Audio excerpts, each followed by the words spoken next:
The biggest lessons I've learned in my life are here. Through different topics, I'm going to inspire and motivate you to reach your success and your dreams. I'm so grateful that you're here on Journey to Success. So let's enjoy my next episode together.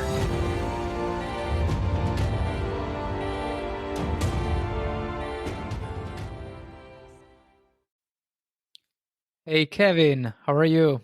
I'm doing very well, my friend. Thank you so very much for having me.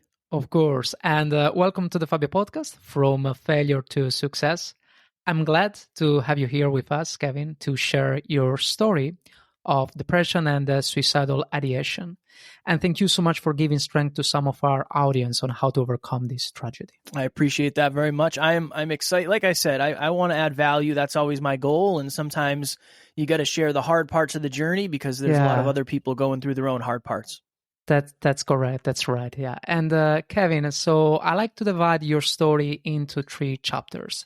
So who you were before this condition, let's say, what was the cause, and who you are now. So how you overcame, basically. And then let's start with the first chapter. So who were you before that, and how was your life?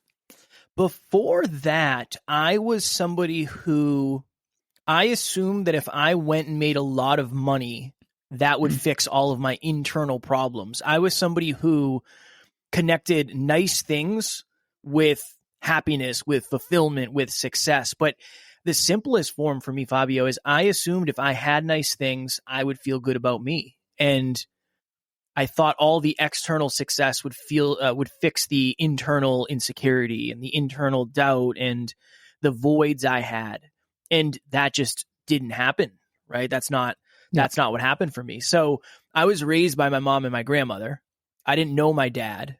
I didn't meet my dad until later in life. So that was a big part of, I think, why I wanted to achieve the level of success that I wanted to.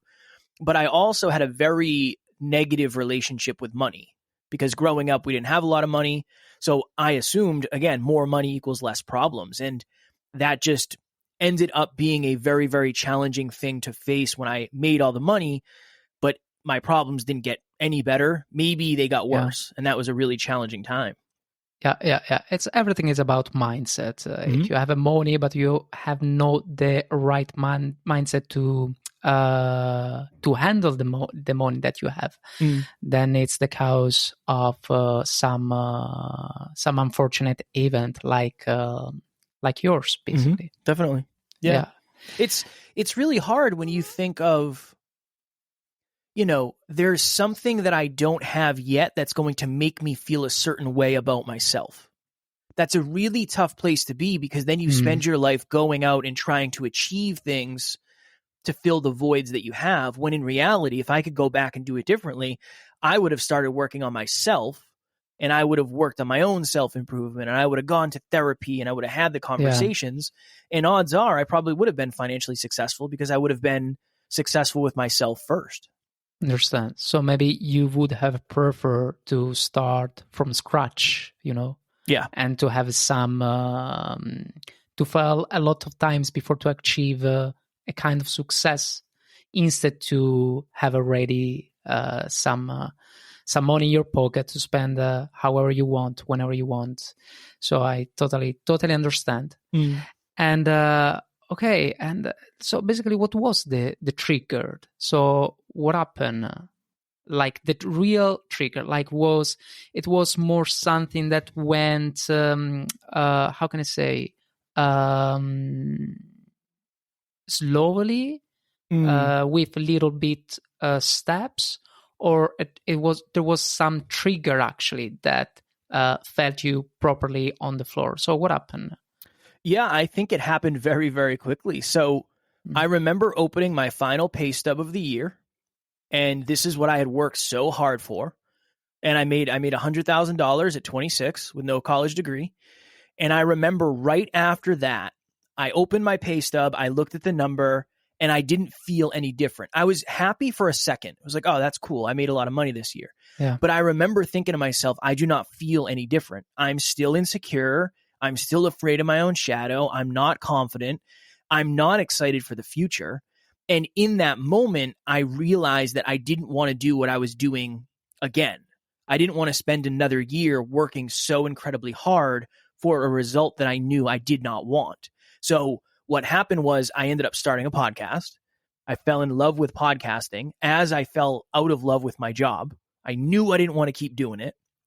And the problem was my next year of work started off very, very, very busy. And I could see that I was on the same path of I'm going to spend, the next 10 months on the road living in hotels because we did a lot of travel for my job. And I was just so afraid that was going to happen again. So I started to call out of work. I started to show up late. I'd start leaving the job sites early because I was just so afraid that I was going to get stuck. I already felt stuck, but I was so afraid I was going to continue working there and I wasn't going to make any progress to get unstuck. So eventually what happened was my mental health kept getting worse. My physical health was getting worse too because I was staying up for days on end and driving long distances. And I woke up in a hotel room 6 hours away from home, getting ready for the job that day. My alarm clock went off at 5:15. I sat up. I slid to the edge of the bed. I was lacing up my work boots. I'd done this 1,000 times. But that morning, it was like there was 10 televisions on in my head at the same time, and every single one is on a different station. And one is saying you're stuck here forever. Not only are you not the type of person who gets a job like this, who makes this kind of money, you're definitely not the kind of person who leaves it. If you do work up the courage to leave, what will your friends say? If you do work up the courage to leave, what will your family say? And what are you going to do? Like, there is no plan B here. You've convinced yourself that this is the only thing you can do and you can never start over. And in that moment, Fabio, I thought if I was to take my life, I would take my problems with me. And that really was based on the fact that I had achieved a level of external success. I didn't feel internally successful. And I was so afraid to start over. I was so afraid to lose the identity of the guy who made a lot of money, the guy who traveled a lot. I was so afraid to try to figure out who I really was without the money, without the job, without the success. And it happened very slowly, but also very quickly at the same time. It's interesting because people open a podcast or YouTube, or they try to achieve something on Instagram or Facebook because they want to achieve a certain quantity of money and financial freedom, right? But in your case, it's actually different. So your case, actually, you already had money. I guess you already had the kind of financial freedom, at least a physical financial freedom, let's say, but you didn't take the path to reach that financial freedom because you already had it, and this caused some issue in your mind, as I understood. It's challenging because at the time I didn't realize that you could have fulfillment and financial freedom together. I thought you had to have one or the other. At the time, thought that money was going to bring me happiness and fulfillment and joy and all of the things that I was desiring so deeply. See, this is an interesting thing. When you go and look on social media and you see somebody who has a lot of nice things, they might be happier, right? They might have bouts of happiness when they get into their nice car, they have their big home, whatever it may be. But that does not mean they are fulfilled. There is a drastic difference between happiness, results-based, dopamine-based, good feelings-based, and fulfillment. Fulfillment is a suggestion that you're on the right path. You're growing and contributing to something greater than yourself. I assumed making money was going to make me fulfilled. And that was really triggering for me when I realized, oh my goodness, if anything, I'm the most miserable I've ever been. There has to be a different way to do this. So everything I thought I knew, I didn't. And I kind of found that all out in 1 minute.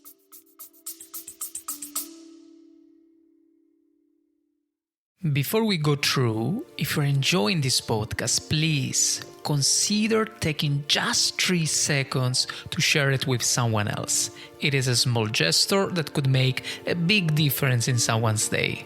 Now, sit back, and enjoy the rest of the episode.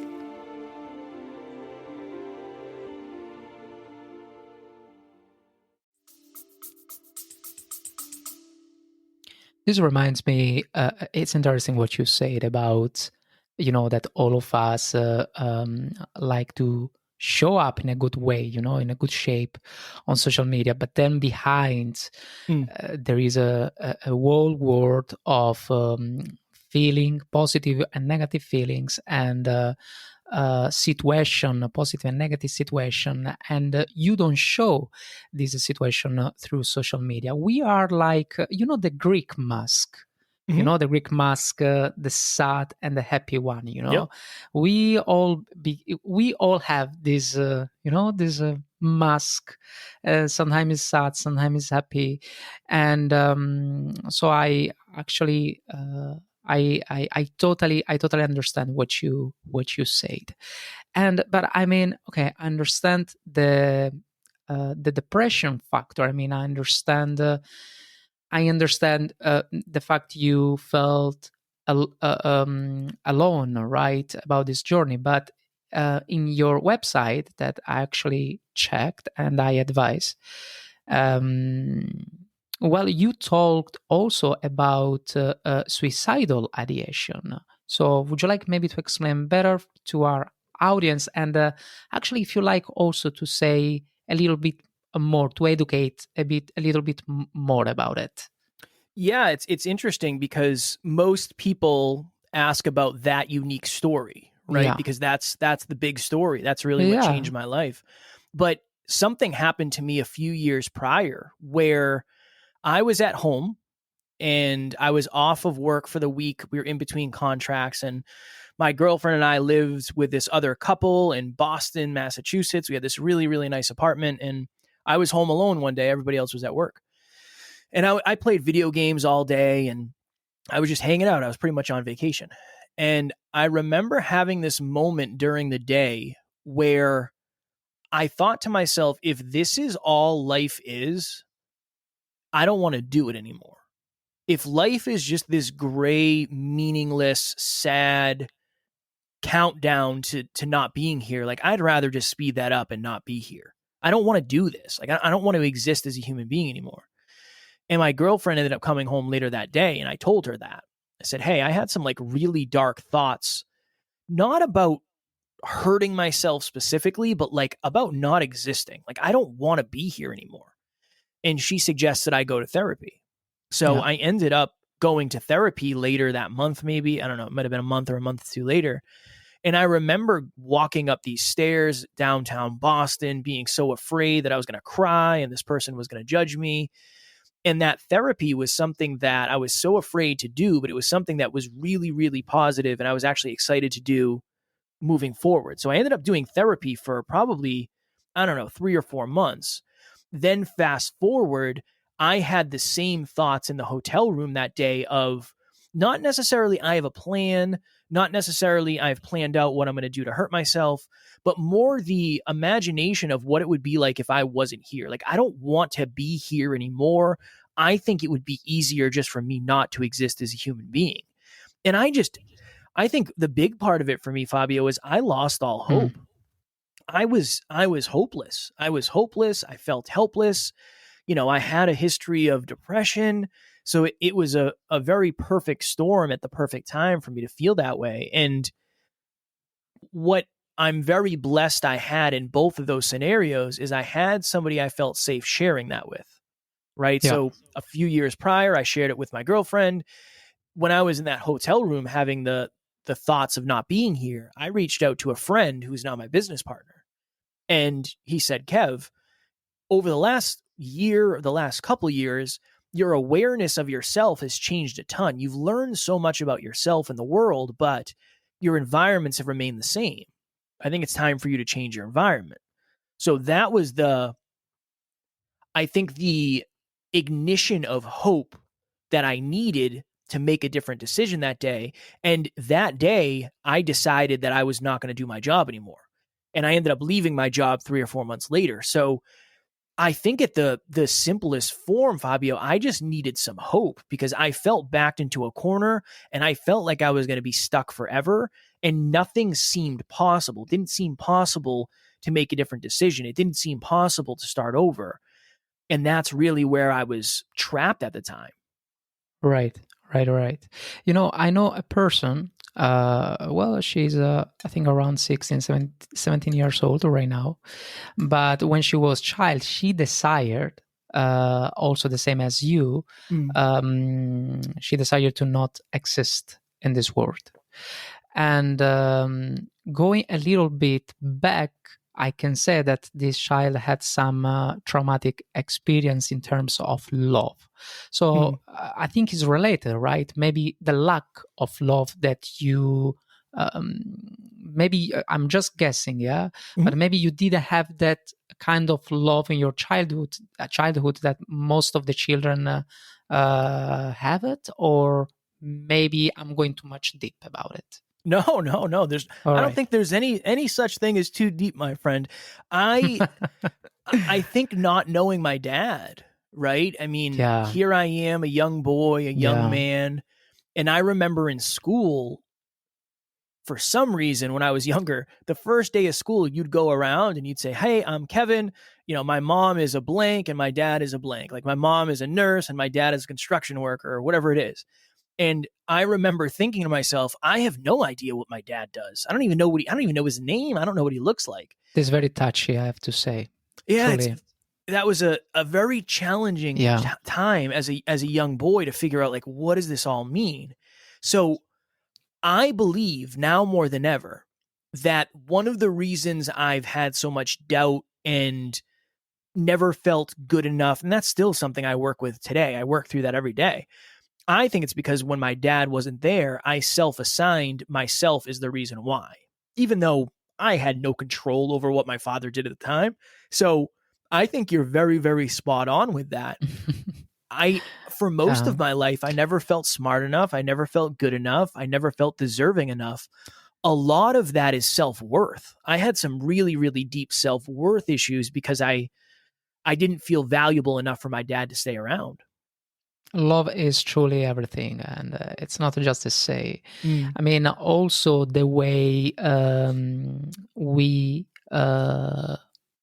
we get the money, the way we spend the money. We can spend the money in a very lovely way, respect the money, and you can earn money as much as you like it, as much as you know how to kind of love them, but you have not to be obsessed, or you have not to be so much touch, about money, but at least respect the money.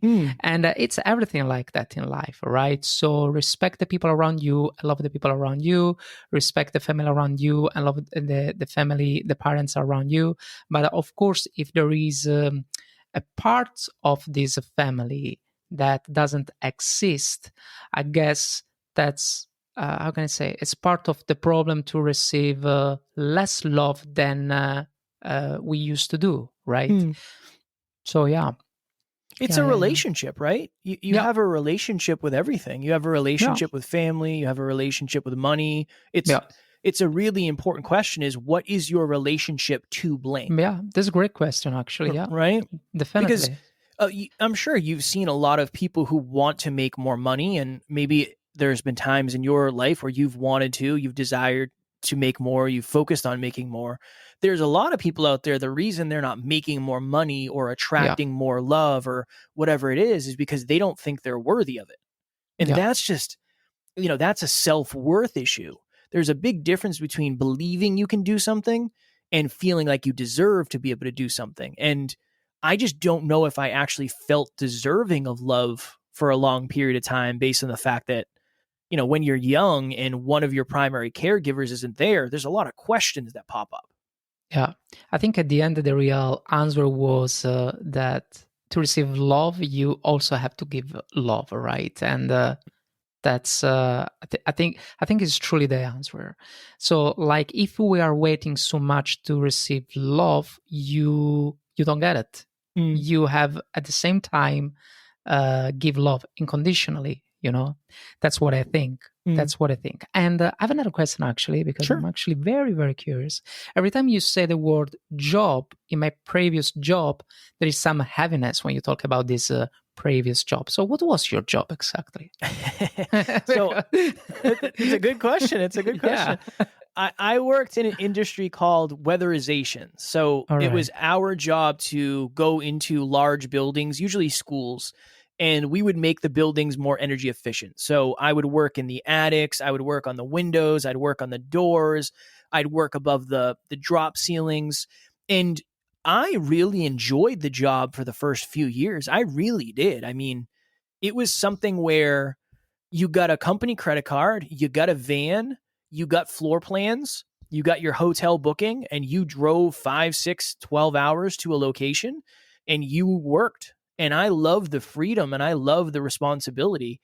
But again, when you think it's going to accomplish one thing and it doesn't end up accomplishing that thing, it makes you question a lot of things. And you can only give so much of yourself to something for someone else, right? I work harder now today than I ever have, but this is for me and it's for the impact that we're bringing. So it's not like I feel like I'm working for something that doesn't matter. I feel now more than ever that what we're doing is the most important thing I could possibly be doing. But that job at one point, I had the same thoughts around that. Yeah.